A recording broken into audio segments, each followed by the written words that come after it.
दीगर सियासी जमातों से राब्ते भी कर रहे हैं और सड़कों पर आने का ऐलान भी कर रहे हैं। वैसे अभी तो मैं उनकी एक और ऑनलाइन इंटरव्यू पढ़ा था, उन्होंने कहा कौन सा ग्रैंड डायलॉग, मैं इनके साथ कभी नहीं बैठूंगा। सो समझ नहीं आता ना किस वक्त कौन से फ्रेम ऑफ माइंड में। बात आपको पता ही है किसकी कर रहे हैं। इलेक्शन फौरी ना मिलने की सूरत में इमरान खान मजीद खतरनाक होने की बात तो कर ही रहे हैं, लेकिन ऑप्शन ज़्यादा वैसे नज़र नहीं आ रहे। एक तरफ तो तहरीक इंसाफ ने कल से दीगर सियासी जमातों से राब्तों का सिलसिला जो है वो शुरू कर रखा है और ये एक बाय द वे अच्छी सियासी सरगर्मी है जिसके नताइज भी कुछ मिल सकते हैं। लेकिन इलेक्शन हासिल करना है तो सिर्फ ये राब्ते काफ़ी नहीं होंगे। चेयरमैन तहरीक इंसाफ ने कल सहाफ़ियों से गुफ्तगू में बताया था कि हुकूमत को इलेक्शन तो 90 दिन में ही करवाने बिल्कुल। अदालत भी कह चुकी है अगर ऐसा नहीं हुआ तो तहरीक इंसाफ सड़कों पर होगी। इसी पर बात कर लेते हैं। सीनियर तज्ज़ियाकार तलत हुसैन साहब हमारे साथ मौजूद हैं। तलत साहब, इमरान खान साहब इलेक्शन ना मिलने की सूरत में आपको पता ही एक मरतबा फिर सड़कों पर आने का ऐलान कर चुके हैं। वो गुज़श्ता एक साल में अब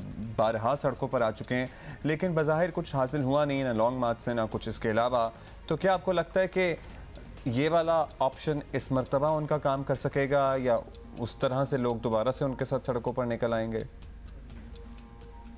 मुकम्मल तौर पर एग्जॉस्ट कर चुके हैं जी। उनका ख्याल ये है कि जब वो बात करते हैं तो आसमान कांपता है और जमीन थरथर आती है, लेकिन शायद किसी जमाने में इसका कुछ 5% दुरुस्त हो, लेकिन अब तो उन्होंने खुद ही ये मान लिया है कि सड़कों पर आना ऑप्शन नहीं है। वो खुद एक तरफ से कहते हैं कि मैं बातचीत करने को तैयार हूँ, फिर दूसरी तरफ जब उनको गुस्सा आता है तो वो सड़कों पर आने की जो है वो धमकी देते हैं। तो इन वे उनकी जो पॉलिटिक्स है वो एक बाइपोलर पॉलिटिकल माइंडसेट को रिफ्लेक्ट करती है कि पल में तोला पल में माशा।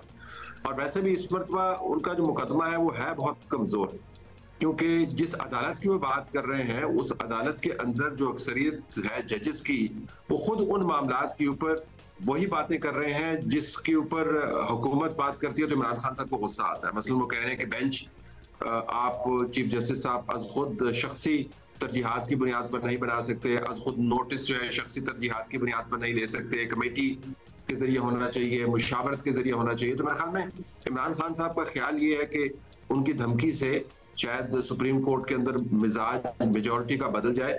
उसका तो पता नहीं है, लेकिन जो 3 जजेस हैं मेरे ख्याल में उनको हौसला देने के लिए कह रहे हैं कि मैं आपके साथ खड़ा हूँ, सड़क को गर्म करूंगा। अच्छा बताएं, एक तासुर ये भी है कि अगर पीटीआई इक़्तिदार में वापस आई तो एक इंतकामी कार्रवाइयों की लहर जो है वो भी चलेगी। कम से कम सहाफ़ियों की हद तक तो फवाद चौधरी खुद ही कह चुके हैं, वो ऐलान कर चुके हैं कि लिस्टें जो हैं वो बना रहे हैं। अब पता नहीं किस किस का नाम है इसमें। खैर, आपको लगता है कि इस तरह के बयान तहरीक इंसाफ के सवाल यही था वैसे कि ये तहरीक इंसाफ के चांसेस जो है वो हर्ट होंगे इससे?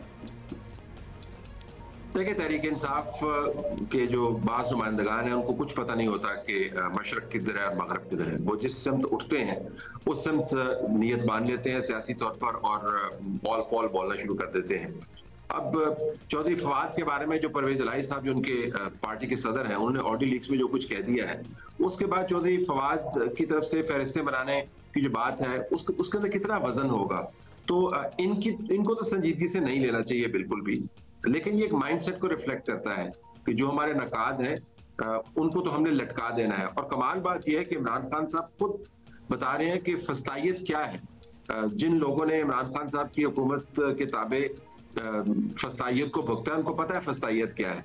तहरीक इंसाफ अपने आप को एक ऐसी पार्टी साबित करना चाहती है कि जो ताकत में आके सबका गला घूंट देगी और सबके गर्दन के ऊपर पांव रख देगी। फिलहाल तो बहरहाल उनको अपनी सर्वाइवल की जंग लड़नी पड़ रही है। वो पिलर टू पोस्ट भाग रहे हैं, इंतखाबात उन्होंने करवाने थे उनको मिल नहीं रहे, असेंबली उन्होंने गलती से डिसॉल्व कर दी। उनकी अपनी पार्टी का सदर जो है उनसे सख्त किस्म का नाला है। अंदर से लोग पूछ रहे हैं कि खान साहब आप पार्टी को किधर लेके जा रहे हैं। तो इस पोजीशन में उनका ताकत में वापस आना और वापस आकर फवाद चौधरी जैसे लोगों के अल्फाज की ताबीर का होना मेरे ख्याल में बड़ी दूर की कौड़ी है।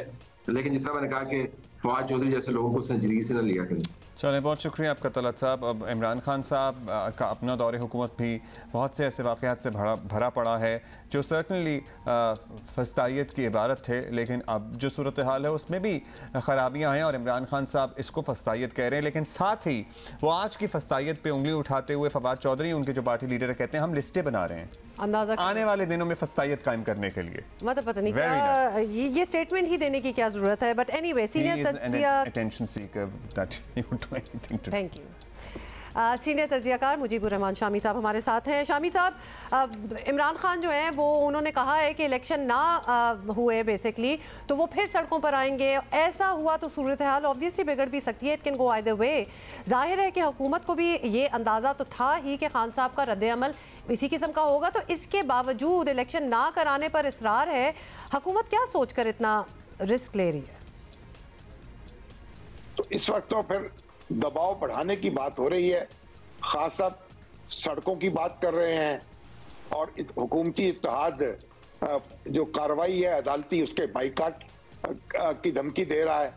तो ये तो अपनी अपनी धमकियां हैं और ये दबाव बढ़ाने की कोशिश है, मगर ये इनमें कौन किस वक्त क्या अमल कर सकेगा ये तो आने वाला वक्त ही बताएगा। अगर सुप्रीम कोर्ट का फुल बेंच यानी फुल कोर्ट जो है वो इस दरखास्त की समाअत कर ले और इस मामले को निपटा दे तो मेरा ख्याल के हालात को बेहतर बनाने में बहुत मदद मिलेगी। अच्छा शामी साहब ये बता दें, तहरीक इंसाफ चले इमरान खान खुद तो नहीं लेकिन कहीं इशारे के नायों में उनकी लीडरशिप वगैरह भी कहती है मुज़ाकरात होने चाहिए, राजी हैं मुज़ाकरात के लिए। उन्होंने कुछ लोगों की ड्यूटियां भी लगा दी हैं, दूसरी तरफ से वैसे कोई लचक नहीं दिखाई जा रही है। तो क्या आपको लगता है कुछ देर हो गई है इस ऑफ़र की करने में, और अगर हो भी गए तो क्या हासिल हो जाएगा जिस नहज में हैं हम लोग? अब इन्हें एक दूसरे से खौफ लाहक है। खान साहब ये कहते हैं कि उनके कत्ल की साजिशें हो रही हैं, वो नाम लेके इल्जाम लगाते हैं और हुकूमती इत्तेहाद को ये खौफ है कि अगर खान साहब बरसरे इक़्तिदार आ गए तो फिर एक इंतकामी कार्रवाइयों का सिलसिला शुरू होगा। दोनों को अपने अपने खौफ से बाहर आने की ज़रूरत है और एक दूसरे से मामला करने की ज़रूरत है, एक दूसरे का दिल जीतने की ज़रूरत है, या कम से कम एक दूसरे को तसल्ली देने की ज़रूरत है कि दस्तूर के दायरे में रहते हुए वो एक दूसरे को डील करेंगे और एक दूसरे को तहक़ीक़ करने की कोशिश जो है वो जारी नहीं रहेगी। यही एक ऐसी सूरत हाल है जिससे हम संभाला दे सकते हैं और संभाला ले भी सकते हैं। Thank you for your time Shami साहब। अभी हम एक ब्रेक लेने वापस आ रहे हैं बस।